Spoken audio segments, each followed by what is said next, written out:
বাংলাদেশ থেকে 10 জেলেকে অপহরণে জড়িত ভারতীয়রা। একবেলা খাবার আর আধা কাপ পানি পান করে 15 জন জেলের কেটেছে দুর্বিষহ 17টি দিন। সুন্দরবন থেকে অপহরণের পর মুক্তি পেয়ে নির্যাতনের ভয়াবহ বর্ণনা দিলেন 10 জেলে। এখনো জিম্মি 5 জন। ফিশিং ট্রলারের অন্ধকার ডেকে আটকে রাখা হয়েছিল তাদের। আজকে দুপুরে খাতে দিত আর কালকে দুপুরে খাতে দিত। পানি চায়ের কাপের 1 কাপ পরিমাণ কিংবা আধা কাপ পরিমাণ অনেক সময় খাইছি। মুক্তিপণের দাবিতে 15 জেলেকে অপহরণের পর তাদেরকে সুন্দরবনের ভিতর দিয়ে নিয়ে যাওয়া হয় ভারতের কাছাকাছি কোনো এক জায়গায়। জেলেরা জানান, ডাকাত দলের অধিকাংশ সদস্যই ভারতের অধিবাসী। ভারতীয়দের মতো কথা বলায় এমন দাবি করেন তারা। ওদের কথা শুনে আমাদের মনে হলো যে ওরা মনে হয় ভারতে থাকে। 17 দিনের ভিতরে আমরা ওদের ভিতরে শুনতে পেলাম, জানতে পারলাম, যা বুঝলাম তাতে করে বোঝা যায় যে ওরা ইন্ডিয়ান লোক, বেশি ইন্ডিয়ান ভাষায় কথা বলে। বর্তমানে ভারতে অবস্থান করছে এবং সুযোগ বুঝে যখন সুযোগ পাচ্ছে তারা বাংলাদেশে অনুপ্রবেশ করে সমুদ্রে ডাকাতি সংগঠিত করে টাকা সংগ্রহ করে আবারও সিজন শেষে এরা ভারতে গিয়ে অবস্থান নেয়। মাথাপিছু 2,80,000 টাকা মুক্তিপণ দিয়ে গত বৃহস্পতিবার ছাড়া পান ভুক্তভোগী জেলেরা। প্রিয়জনকে বাঁচাতে ধার দেনা করে চড়া সুদে ঋণ নিয়ে টাকা জোগাড় করে মুক্তিপণের টাকা পরিশোধ করেছে জেলে পরিবারের সদস্যরা।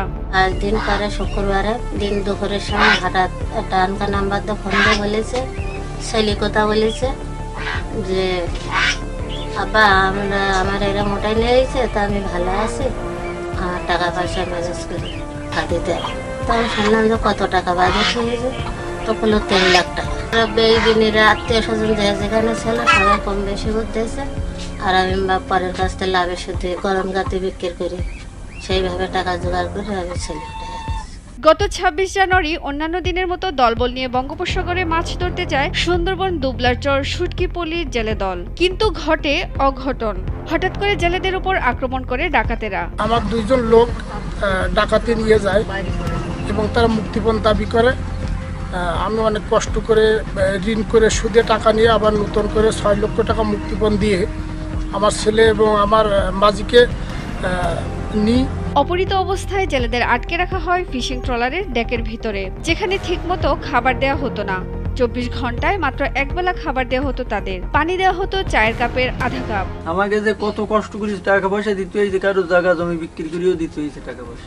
এদিকে মুক্তিপণ দিয়ে 10 জেলে ছাড়া পেলেও এখনো দস্যুদের কাছে জিম্মি রয়েছে 5 জেলের। অর্থাভাবে মুক্তিপণ জোগাড় সম্ভব হয়ে ওঠেনি এসব জেলে পরিবারের। মুক্তিপণ না দেওয়ায় তাদের উপর করা হচ্ছে নির্যাতন। বাকি যে 5 জন রয়েছে তাদের কোনো সঙ্গতি নাই যে তারা এই 2,80,000 টাকা দিয়ে তাদেরকে উদ্ধার করবে। তাদের উপরে অত্যাচার চলছে, তাদের বাড়িতে মা বোন স্ত্রীকে তাদের কান্না শোনানো হচ্ছে। ডাকাতের আক্রমণের ওই রাতে অপহরণের সময় একদল দুঃসাহসী জেলে 4 জন ডাকাতের উপর ঝাঁপিয়ে পড়ে 3 জন ডাকাতকে অস্ত্রসহ আটক করে কোস্টগার্ডের কাছে হস্তান্তরিত করে এই সাহসী জেলেরা। যে কোনো কাজ করতে হবে, কারণ আমরা বললাম হয় মারতে হবে না মরতে হবে। ওদের 4 জনের আক্রমণ করলাম।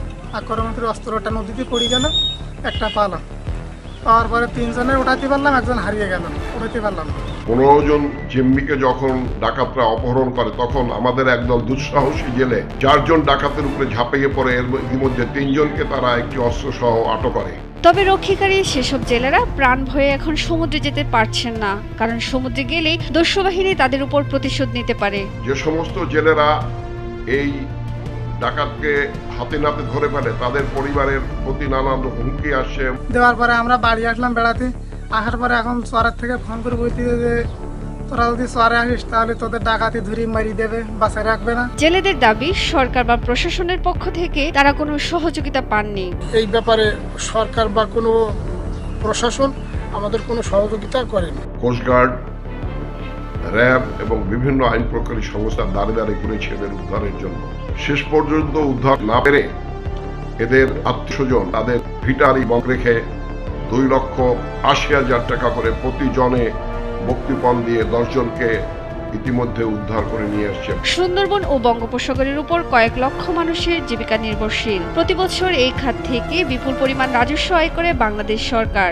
সাগর থেকে মৎস্য সম্পদ আহরণ করে দেশের অর্থনীতিকে সমৃদ্ধ করে তুলেছেন জেলেরা। তাই সরকারের কাছে এই খাতকে বাঁচানোর আহ্বান সুন্দরবন সংশ্লিষ্টদের। কারণ আমরা গরিব মানুষ, মনে করেন কি করে খাবো, আমাদের তো জঙ্গলে যাওয়া বন্ধ। এই বাড়ি আসলাম, নেই এক কেজি চাউল নেই কিছু, মনে করেন কোনো প্রশাসন আমাদের বাড়ি শুনলো না যে তোমরা কি খাচ্ছিস কি করতেছ কি না করতেছ। শহরের থেকে যদি একটা লোক উঠিয়ে নিয়ে যায়, যত প্রকার বাহিনী আছে সেখানে মোতায়েন করে, খুঁজি বের করে। আর আমাদের 15,000 লোকের ভিতরে থেকে 15 জন লোক উঠিয়ে নিয়ে যাচ্ছে, কিন্তু সরকারের কোনো এখানে তো কোনো ভূমিকা নেই।